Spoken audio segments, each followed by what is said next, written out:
So ayan, bali nga pala guys, ang gagawin ko ngayon ay kukuha ako ng lupa. Yung lupa na kukunin ko ay nasa taas lang.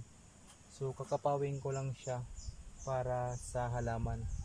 So yun ang kukunin ko lang. Tawag nun na topsoil ang tawag nun. So katulad nitong gagawin ko kaya.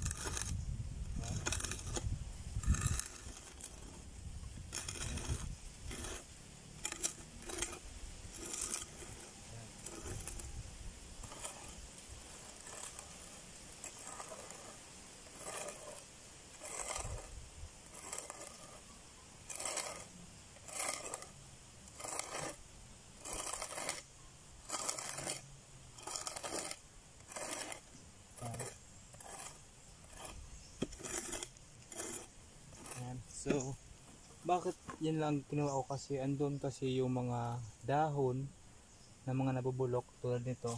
Yan ang mga dahon ng pili. Kapag tumagal siya, nabubulok siya. Tapos, hindi naman siya totally na punta sa ilalim ng lupa. So, yung nabubulok ng mga dahon, nasa ibabaw lang siya, ganyan lang. So, yun ang kukunin ko.